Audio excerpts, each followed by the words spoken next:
During the Vietnam War, Officer Jeremiah Denton was captured. A few months later, he was forced to participate in a televised interview. While answering questions, Denton managed to send a secret message. He did it using his eyes. It seems humans can do something like that thanks to our high intelligence. Turns out animals can also use their body parts in unexpected ways.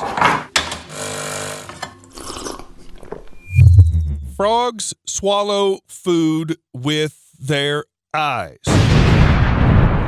I'm serious. If you've seen a frog eating at least once, you may have noticed it closes its eyes when swallowing. Well, why not? Maybe the food is very good. Turned out that taste has nothing to do with it. During swallowing, the frog's eyes actually retract down toward the esophagus. Imagine this would happen to people. It'd be like in a horror movie. But frogs just have to use eyes for this unlikely purpose. Apparently, the eyes retracted into the head help push the prey down into the esophagus, and if the frog loses this weird ability, it'll have to take 74% more swallows to handle a common cricket. That certainly sounds weird. Frogs are probably a little insecure since they can't swallow food like all other animals. Well, this is not a trick that would make you popular at parties. Also, most frogs don't have teeth, and in some of them who do, you can only find them on the upper jaw, and they are totally useless. Seems like when evolution was giving out teeth, the frogs were distracted and took what was left. Or maybe they got them from someone else. To get to the bottom of things, you need to look at the development of teeth in different species. Turns out they all evolved from fish scales. Yes, I also imagined how scales got into the mouth of some ancient fish, and it's like, it's much better this way.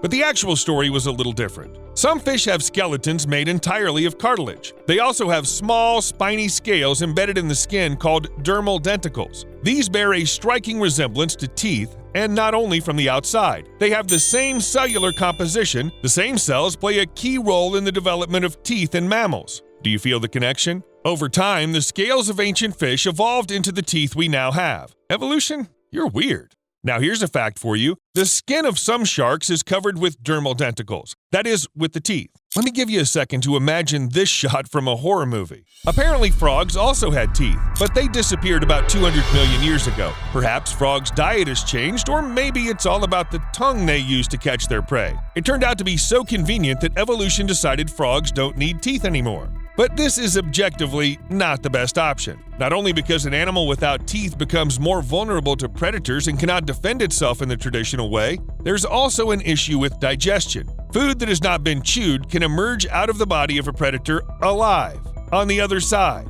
In one of my videos, I've already mentioned the bombardier beetles, which crawl out alive after passing through the frog's gut. The Brahminy blind snake, a small snake that looks more like a large worm, can do the same thing. Scientists were very surprised when they accidentally discovered this. They just needed a rock to prop open the lab door, and beneath the rock, there was a toad with a snake wriggling out of the toad's rear.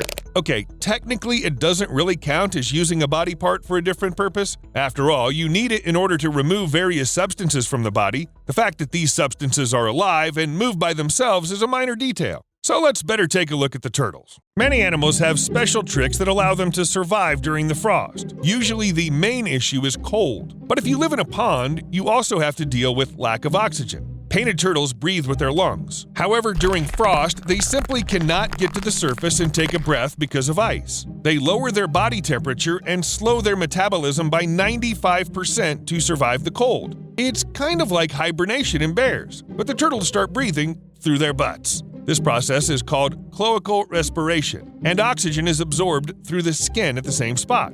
I'm suffocating! I'm suffocating! Steve, get off the stone. Whew, that's better. In fact, skin breathing is very rare in reptiles. They can usually only breathe through the mouth, since it's impossible to inhale through the scales. They're too hard and don't let in enough oxygen. Amphibians and fish are much luckier. Actually, even people can breathe through their skin. Though for us, cutaneous respiration accounts for only 1 to 2% of oxygen uptake. You can't use it as a main source of oxygen. Meanwhile, cutaneous respiration in hellbenders accounts for more than 90% of their breathing. That is, their skin absorbs oxygen and removes carbon dioxide. Imagine how cool it would be if humans could do that too, especially when you have a stuffy nose. But let's be honest, there are many downsides to this type of breathing. We would not only have to constantly keep our skin moist or even smear ourselves with special mucus, the air we absorb would be dirty. Right now, there are many microorganisms, various microbes, dust, and other unpleasant stuff floating around us, and you definitely not want it to end up in your body. But as long as we breathe with our lungs, we can filter the air. Evolution has given us 4 stages of purification: small hairs in the nose, mucous membrane, epithelium in the bronchi and trachea, and finally pulmonary surfactant. This is the substance that covers our lungs from the inside.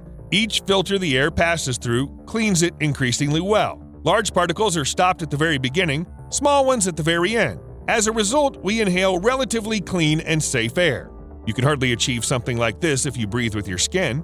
However, it's possible to not only breathe, but also drink through the skin. Meet thorny devil, a lizard that lives in the Australian deserts. It's small, charming, and terribly thorny, and it also has some issues with drinking, not only because it's really hard to get water in the desert. If you put a bowl of water in front of the thorny devil, it'll probably never use it for an intended purpose, just because it can't. I have no idea how this happened, but the mouth of the thorny devil is good only for eating. Do you know these dogs that attack the water? Well, that's what it would look like. Maybe evolution got too carried away creating all these thorns and forgot to give the animal the ability to drink. Whatever the reason may be, the thorny devil found a way out and began to drink through its feet. Once on wet sand or in a puddle, the lizard absorbs the liquid like a sponge.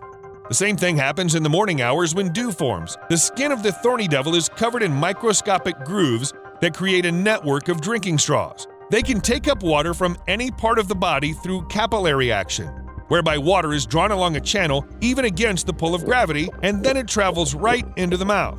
And then I thought, if these lizards are so good at absorbing water, maybe some natives use them as flasks. Well, you know, like an Australian water-holding frog, which stores water in itself. But it looks like this trick won't work with a thorny devil. It's too thorny. However, people have found alternative ways to get water with the help of animals. About 70% of the Australian continent is covered by deserts or semi-arid land. Aboriginal people needed to know where to find water just to survive, but they didn't just dig wells. They also used terrain, birds, vegetation, and animals as markers for water. For example, they followed dingoes or birds to lakes, while ants led them to groundwater. What a nice idea! The important thing is that animals do not realize what's going on and don't lead us to a wrong place. This is not an unlikely scenario. For example, baboons know exactly where the water sources are, but they're not going to share this information, so people in Africa came up with a trick. They feed the baboons with something salty, then wait until they get thirsty. And then all you have to do is follow the animal to the reservoir. Here you go, you've done great, and you're no longer thirsty. Although I would not be surprised if even in this situation baboons learn to deceive people. They are natural-born liars. Scientists even believe humans inherited the ability to lie from primates. You know, a kind of hereditary skill, like with Harry Potter and flying on a broomstick? Chimps who find something tasty sometimes pretend that they didn't notice the food, not to alert their relatives, and not to lose their share. Is that smart? Of course, especially for the animal. But chimps don't stop there. Sometimes a rival chimp walks past a pretender, then hides behind a tree and looks out to check if the pretender has food. Go on, I'll catch up with you. I just need to tie my shoe. Sure. Wait a minute, you don't wear shoes. Primates need lying to survive. Yes, in terms of human morality, this doesn't exactly look nice.